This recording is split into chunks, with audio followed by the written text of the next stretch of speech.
It was a bright spring afternoon in Des Moines, Iowa. An old factory lot had been transformed into a makeshift rally ground. Rows of folding chairs stretched outward like ripples of anticipation, and red, white, and blue banners fluttered gently in the breeze. The air hummed with conversation. Waving flags and campaign slogans carried on the wind. President Donald Trump was scheduled to speak at 2 p.m. But for one person in the crowd, this wasn't just another political event.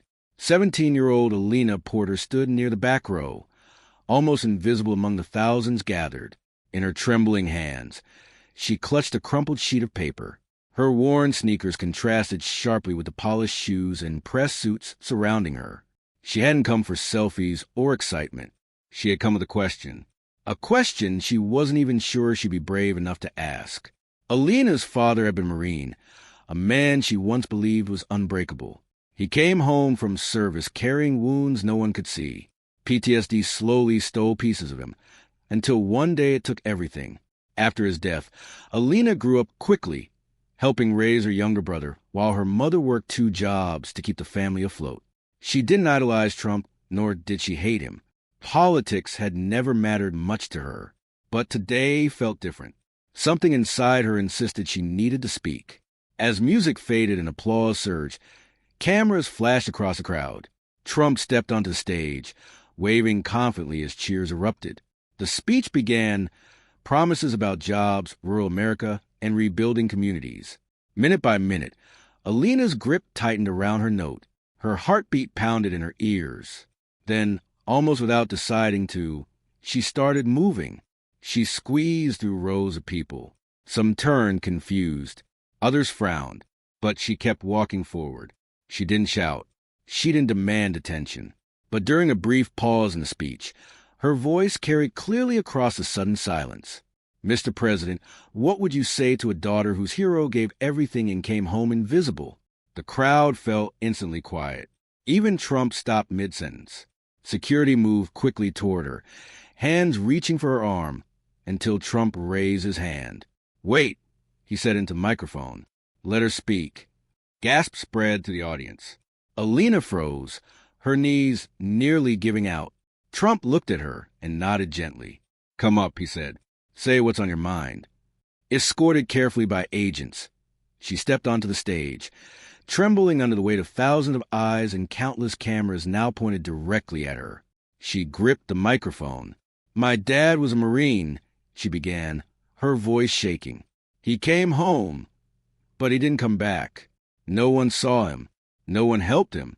If we love our troops so much, why do they disappear when they're broken? You could have heard a pin drop. Trump didn't answer immediately. His expression softened, thoughtful rather than defensive. Alina reached into her worn backpack and pulled out a neatly folded Marine Corps uniform shirt. This was my dad's, she said. He wore it with pride. But when he came home, people crossed the street to avoid him. He couldn't sleep. He screamed at night. And one day he was just gone. She looked directly at the president. All he ever wanted was to matter. Trump accepted the uniform carefully, studying the faded name patch, Porter. After a moment, he handed it back. I've shaken hands with hundreds of heroes, he said quietly into the microphone, but I've never had a daughter show me what one left behind. The crowd remained silent, many wiping tears from their eyes. What's your name? He asked. Alina. Well, Alina, he said, his voice softer now. You've asked a question every leader in this country should answer, and I don't think it can be answered in just one speech. He paused. But I'm listening. For the first time in a long while, Alina felt truly heard. That evening, clips of the moment played across news channels nationwide. Social media lit up with reactions. Commentators debated politics. But many agreed on one thing. A teenager's question had changed the tone of the conversation. Back home, Alina sat on the couch beside her younger brother, Jake. He hugged their father's old hoodie as they watched the coverage replay again. That was brave, he whispered. Alina shook her head slightly. I didn't do it to be brave, she said. I did it because someone had to say it. Their mother, Melissa, stood silently in the doorway. She hadn't cried at the funeral. She hadn't cried when the folded flag was handed to her. But watching her daughter speak for their family, For her husband, tears finally fell. Across the room sat an empty chair, untouched since the day he died. Grief was still there, but tonight it felt like their pain might finally mean something. At 7:03 the next morning, Alina's phone rang. The caller ID made her breath catch. White House office. "Hello?" she answered cautiously. A polite voice greeted her. "Miss Porter, the president would like to speak with you." A familiar voice came on the line moments later. "Alina, this is Donald Trump. I meant what I said yesterday. I don't want that moment to end as just a headline. I want it to become something real." She sat upright, stunned. "Would you be willing to come to Washington, D.C. and meet with me?" I guess so," she managed. He chuckled lightly. "Good. I'm sending a plane. There's something I want to show you." When the call ended, she stared at her phone in disbelief. Her mother looked equally shocked. Hours later, a black SUV pulled up outside their modest home. A Secret Service agent stepped out. "Miss Porter," he said politely, "we're ready when you are." Alina hugged her brother and mother tightly before stepping outside. She didn't know what awaited her in Washington, but for the first time since her father's death, hope felt stronger than grief. The jet waiting for her was sleek, quiet, and surreal. Alina had never flown before, let alone on a presidential aircraft. As she stepped aboard, Trump greeted her personally. Today, he didn't act like a president addressing crowd. He acted like a man ready to listen. He acted like a man who had heard a truth he could no longer ignore. As the plane cruised above a sea of clouds, Donald Trump poured 2 cups of tea and handed one carefully to Alina. The cabin was quiet, far removed from cheering crowds and flashing cameras. "You asked a question no advisor ever has," he said. Alina wrapped her hands around the warm cup. "That's because it hurts to ask it." He studied her for a moment, thoughtful. "Do you think your dad would have wanted to be remembered?" She didn't hesitate. He just wanted to be seen. Trump leaned back slowly, absorbing her words. "Then let's make sure he is." He began outlining an idea, not a campaign slogan or political headline, but something lasting. A national initiative focused on PTSD awareness and veteran reintegration, real counseling access, job placement programs, community mentorship, quiet work that wouldn't disappear after election season. And he wanted Alina to help lead it. Her eyes widened. "Me? I'm 17. "That's exactly why," he replied. "Your pain is real. People trust what's real." The rest of the flight passed mostly in silence, but something had shifted between them. The beginning of something larger than a single moment on a stage. The White House felt unreal. Marble floors reflected soft light. Security agents moved with practiced calm. Portraits of history lined the walls, watching silently as Alina followed Trump through corridors few people ever saw. But instead of grand hall, he led her into a quiet room closed to the public. It was simple, almost empty, except for one thing. A massive digital wall stretched across the far side of the room, glowing softly in the dim light. Thousands of names shimmered across its dark surface. "This," Trump said, "is something we've been building quietly. We call it the Wall of the Forgotten, a living memorial for those who came home and disappeared." Alina stepped closer. Her breath caught. At the top of the wall glowed a familiar name, Sergeant David Porter. She gasped, "How did you?" "We started the moment you walked off that stage," he said gently.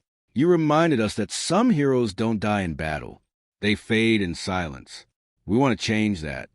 Alina walked slowly along the wall, fingertips hovering near the glowing names. Each one represented a life, a family, a story left unfinished. "I want to add letters," she said suddenly. "Stories from families, from daughters like me." Trump nodded without hesitation. "Done." Standing there, surrounded by names etched in light, Alina felt her father's presence for the first time in months. Not as grief, but as legacy. A week later, a press conference was announced.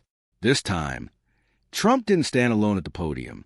Alina stood beside him, her hair neatly pinned back, 2 folded pages trembling in her hands. She took a breath and began. "My name is Alina Porter. My dad was a Marine.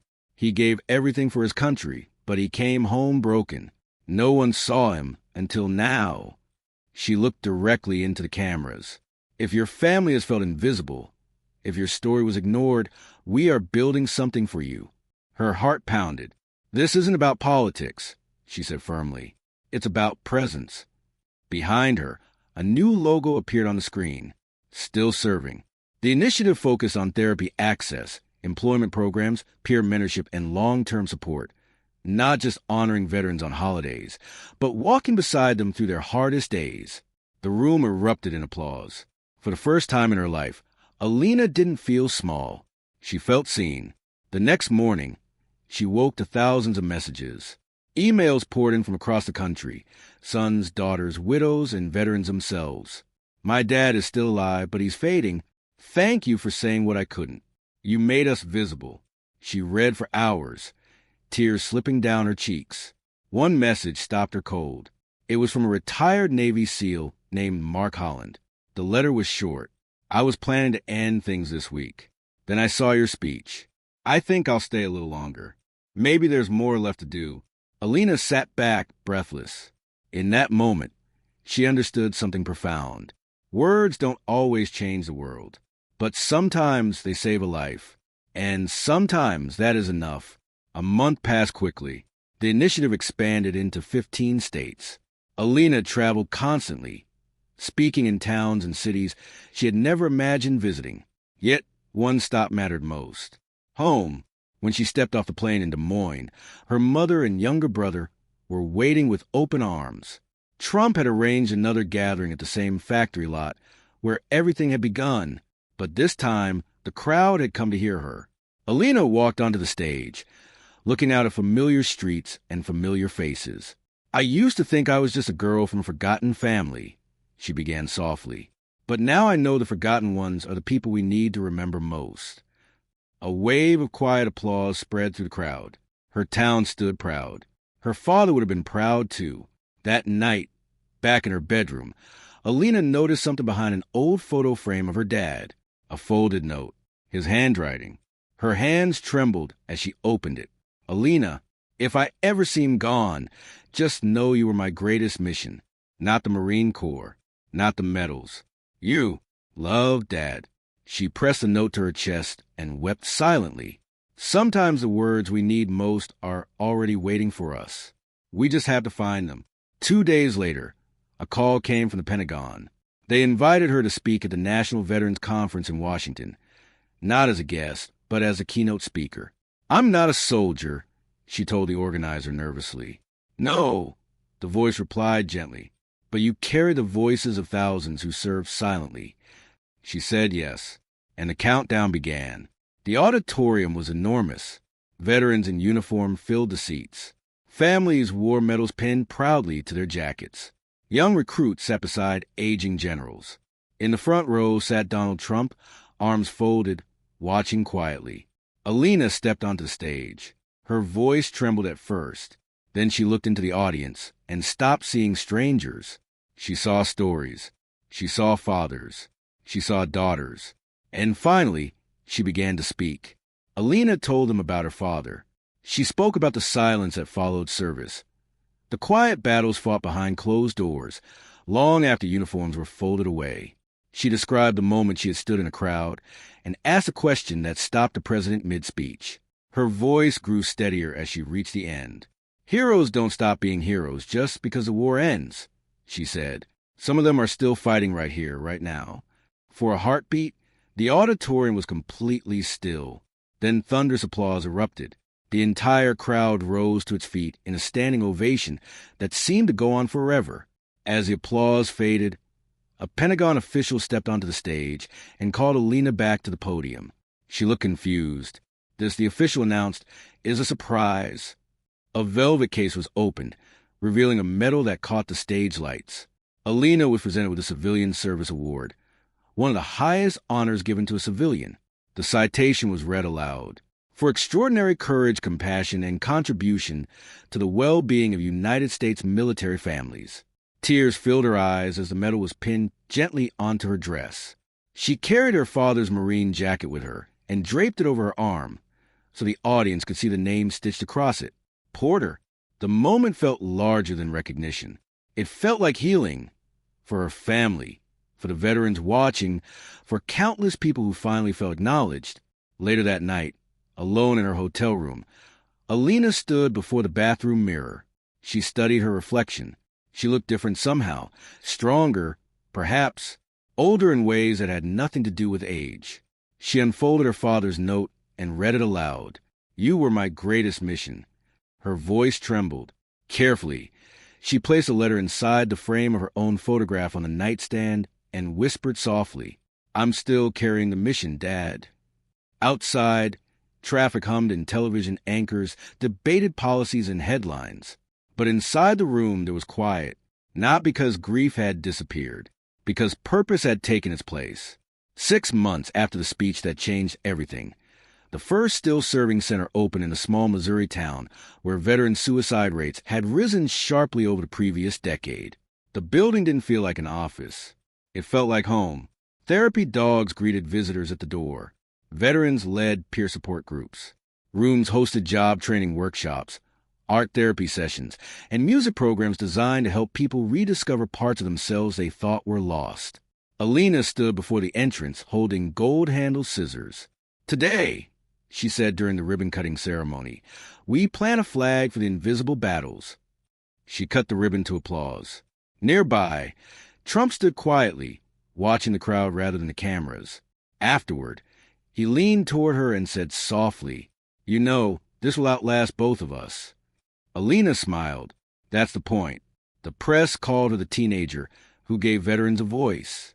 But Alina never chased credit. She only wanted her father's silence to mean something. One rainy afternoon, a man visited the center. He looked to be in his mid-40s, with tired eyes and careful movements. He stood silently before a wall covered in letters from families. Alina approached gently. "First time here?" He nodded. "My name's Mason. I serve with Sergeant Porter." Her breath caught. He reached into his pocket and pulled out a worn photograph, a younger Alina smiling from her father's wallet. "He showed us this every deployment," Mason said softly. "He said you were his reason to come home." Tears blurred her vision. "I thought you should know," Mason continued. "He saved my life twice, once overseas and once just by believing in me." He turned to leave, then paused. "He'd be proud of you." Alina nodded silently, clutching the photo like a lifeline. Within a year, still-serving centers opened across 10 states. Then something unexpected happened. Foreign leaders began reaching out, Germany, Canada, Australia, each hoping to bring the program to their own veterans. During a press conference, Trump gestured toward Alina. "This young woman didn't just ask a question," he said. "She started a movement." Flushed and uncomfortable under the cameras, Alina stepped forward briefly. "This was never about me," she said. "It's about the people who didn't have a voice. If other countries want to listen, then let's help them hear those stories too." The following month, the first International Partner Center opened in Sydney. Her father's story had crossed oceans. On the anniversary of her father's passing, Alina returned home. She sat alone on the porch swing, holding a small unopened envelope she had found among his medals. Written across it were 2 simple words. For later, her hands trembled as she opened it. "If this letter finds you after I'm gone, don't be sad. I got to be your dad, and that was more than I ever deserved. Keep speaking for the ones who can't. But don't forget to live. Really live. Dance. Fall in love. Eat too much cake. I'll be watching and bragging to the other angels. Love, always, Dad." She laughed through tears. "I'm trying, Dad," she whispered, standing. She faced the wind and added softly, "It's your turn to brag again." Years later, the story will be told in books, documentaries, and classrooms. A girl who interrupted a president mid-speech. A daughter who turned grief into grace. A single question that froze a room and warmed a nation. Alina never ran for office. She never chased fame. She married a kind man, became a mother, and continued leading, still serving with quiet determination. Every year, she returned to the stage in Iowa where everything had begun.